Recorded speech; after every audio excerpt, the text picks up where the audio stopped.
Over the last several hours, the pipe bomber story played out in full, and we're going to be taking you through it. Let me start off by reminding you, and this is somewhat important, that throughout this week, we have made a concerted effort here on this nightly newscast to cover the facts of this story, not the politics, not the conjecture. Unlike many of our competitors, we've tried to stay away from the hype and the theater of fear. We now have information we can share with you about the suspect. His name is Cesar Sayoc. He's a 56-year-old male who lives in Aventura, Florida. He is in custody. His vehicle, a strangely decorated van with posters of President Trump, Vice President Pence, in addition to stickers on politics and soccer, has also been confiscated. You're looking at it right there. Now the background of this story. Mail bombs have been sent to Presidents Obama and Clinton, actor Robert De Niro, former Vice President Joe Biden, Congresswoman Maxine Waters, Cory Booker, a CIA official critical of President Trump, Congresswoman Debbie Wasserman Schultz, also Eric Holder. Now, the nation's FBI director and the nation's attorney general have both now addressed both the bomb and the alleged bomber. I want to remind everyone that the defendant in this case, as in every case, is innocent until proven guilty. He has been charged today with 5 federal crimes, including interstate transportation of an explosive, illegal mailing of explosives, threats against former presidents and certain other persons, threatening interstate communications, and assaulting current and former federal officers. For these charges, the defendant faces up to 58 years in prison. These charges may change or expand as the investigation proceeds. We can confirm that 13 IEDs were sent to various individuals across the country. Each device consisted of roughly 6 inches of PVC pipe, a small clock, a battery, some wiring, and what is known as energetic material, which is essentially potential explosives and material that give off heat and energy through a reaction to heat, shock, or friction. This is very much an active and ongoing investigation. We do believe that we've caught the right guy. But we also know that this is an ongoing investigation, and there's a lot of work still to be done, which means there's still plenty of unanswered questions. We are going to be covering this story for you with reports from South Florida, from New York, and from Los Angeles. This is RT America. We're going to talk a little bit about this bombing suspect. Federal authorities are now telling us the following, that they have arrested a man suspected of sending at least a dozen mail bombs, high-profile critics all of President Trump and Democratic congressional leaders. Okay, here's what else we know. 2 federal law enforcement officials are naming the suspect as Cesar or Cesar Sayoc. He was born in 1962 and apparently of Filipino descent. He was taken into custody in the parking lot of an AutoZone store in Plantation, near Fort Lauderdale, where 2 witnesses tell Reuters that they heard some kind of loud blast at the time of the arrest. More often, that's a technique used by police to surprise suspects. We can talk more about that in a little bit. Local television stations are showing investigators using a large blue tarp to also cover this white van I mentioned to you just a little while ago as we were starting the newscast. A white van plastered with decals and stickers.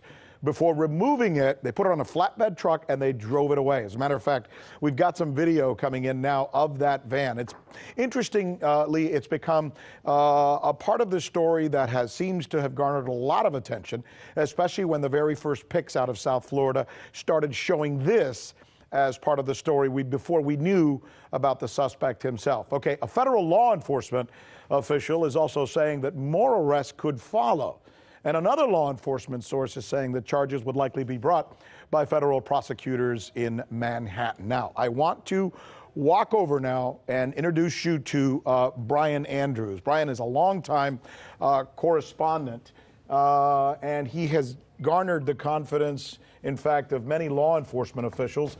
Brian and I should tell you, have worked together for years. Years. And we've worked on several stories. Brian, before I go to you, we're being told now that we're just now getting the statement from Attorney General Jeff Sessions. Do we have that? Here it is. Here it is. Political violence or the threat of violence is antithetical to our vigorous system of self-government. It is a threat to that respect for law and process that allows our people to accept legislation, elections, court rulings with which they do not agree. This is the central feature of our system of government. You advocate for your beliefs enthusiastically, but we peaceably and lawfully comply with the results. Attorney General Jeff Sessions talking about 56-year-old Cesar Sayoc. Obviously, we here at RT America will continue to get the very latest updates. If any other important statements come in, we'll share those with you right away.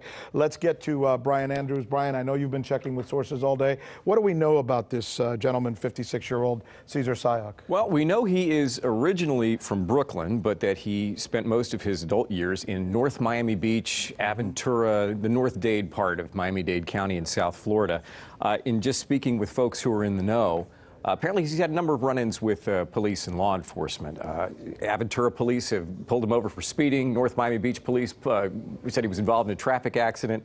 But more serious stuff goes back into the early 2000s when apparently he made threats to throw a bomb at a customer service representative of a local utility company. And that actually resulted in charges for which he was sentenced.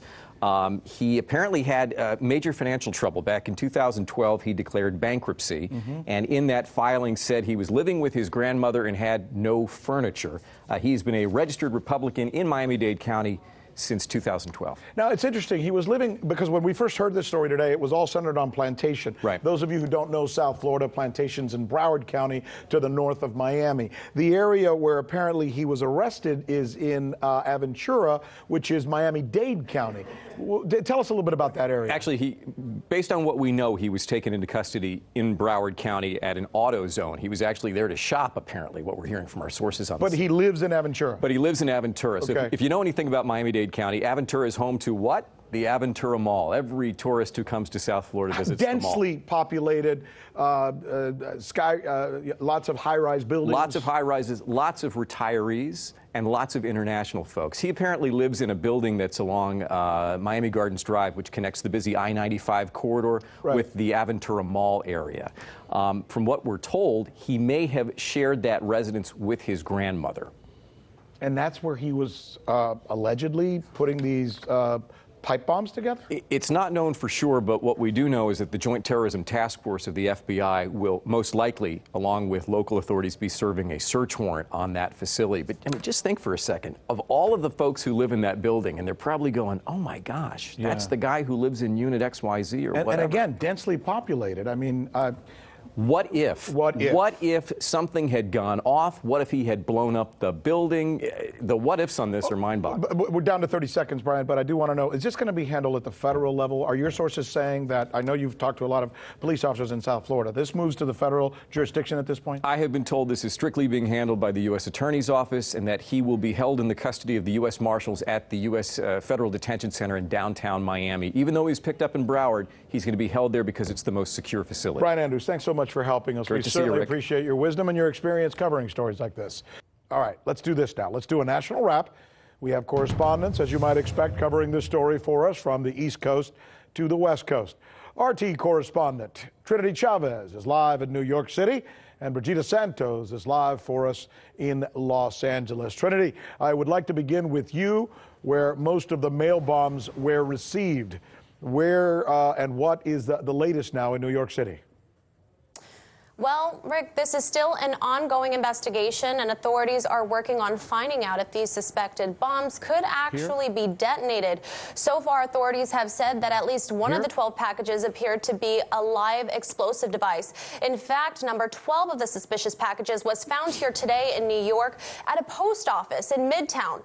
This one was sent to CNN, again, addressed to James Clapper, the director of national intelligence under President Obama. On Tuesday, a suspicious package was sent to the Clintons' home in Chappaqua, New York, but was intercepted during a routine screening near their home. Then on Wednesday, a suspected bomb was sent to CNN's offices addressed to the former CIA director John Brennan, which contained a white powdery substance. And yesterday, actor Robert De Niro, as you mentioned, was also targeted. This package was sent to him at one of his offices in Tribeca. Now, in every instance, authorities were able to remove the packages and then take them to a containment facility in the Bronx for further examination. But authorities still have to determine what the motive is here and if in fact these devices were meant to cause harm. Now, officials said that actually all the devices contain timers and batteries, and the ones sent to CNN contained shards of glass, but it is still unclear whether they were designed to be detonated or not. Rick? Thank you so much, Trinity. Let's do this. Let's go to Los Angeles now, where I'm curious about the reaction there, especially given that demographically this is, well, very much a Democratic stronghold. What is the situation there? What kind of reaction are you hearing, Brigida? Well, Rick, the reaction in California is mixed. On one hand, people are incredibly relieved to see a suspect in custody. However, there are still many, many unknowns. And because Florida is so far away, there's a lot of questions over whether we're going to see more packages arriving this weekend.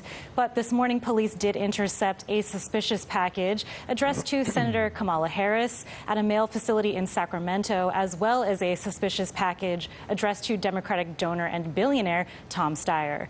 Now, it's unclear whether these packages are related to the others. However, they do appear to be similar, so they are being investigated right now. Earlier this week, I want to mention that Democratic Representative Maxine Waters was also targeted. Now, she was the intended recipient of at least 2 packages containing suspected explosive devices. One was discovered Wednesday night at a mail facility right here in Los Angeles, and that was following another package that was intercepted in Washington, D.C., addressed to Waters. Now, authorities were in fact able to trace Sayoc after finding his fingerprints on one of the packages that was addressed to Waters. Waters has responded to the threats, telling reporters that she's not scared and that she's not going to be intimidated. She has, of course, been a staunch critic of President Trump, and despite their differences, they have both condemned the actions of this suspect. Rick. Thanks so much. And one can't help but wonder what the effect will be with the midterms right around the corner. No doubt something that we're going to be following for you as well. My thanks to both of you for your report. I want to take you now to South Florida. This is where the suspect lived and where the suspect was apprehended as well. Correspondent Nicholas Sanchez O'Donovan is joining us now live. Nicholas, what is the latest from my hometown? Well, hi, Rick. As you all know, Cesar Sayoc was arrested in the city of Plantation here in Florida, just a few miles north from Miami. What we know about him at this point is that he was 56 years old, lived in Aventura, Florida, has ties to New York City, and has a long criminal record, including an incident in 2002 where he threatened to bomb a Florida power company. That was 16 years ago, and Sayoc was already talking about bombing facilities. It was precisely that long criminal record that made it pretty easy, or relatively easy, for law enforcement to track him down, because they rapidly match a fingerprint from one of the packages to Cesar Sayoc. We know now that law enforcement was tracking him for at least 24 hours before they finally arrested him this morning. That arrest came, as we said, this morning at 10:37 a.m., just outside an AutoZone store. On the ground, we had both Florida and New York police, FBI, postal investigators, and evidence response teams. They towed the suspect's van. By the way, we now believe that he actually lived in the vehicle.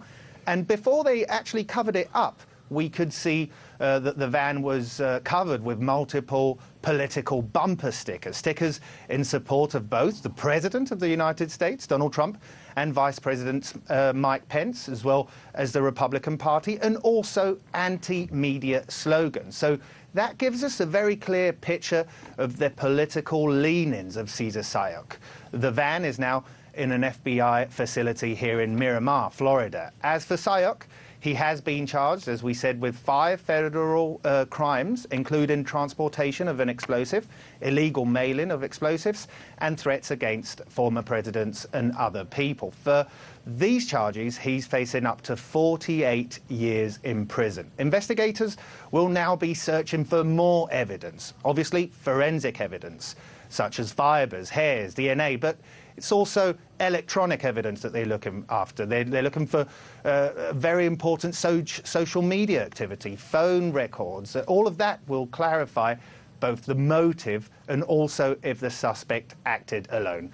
FBI Director Chris Wray confirmed that 13 devices have been intercepted. He also said that these aren't hoax devices, and more importantly, more packets could possibly be out there in transit right now. Rick. You know, it was interesting, Nicholas. I heard one of the agents say today that there was a possibility that there may be more arrests. Do you have any information that would lead you to believe that there may have been any other accomplices involved helping the suspect? Well, as for now, Rick, all indications are that he acted alone, that he was a lone wolf. He actually lived a very, very lonely life, if you want. He lived, or he was believed to live in this van. He was pretty unsociable. He was showing up to these rallies alone. But, as I said, the investigation is going on, and we'll have to see.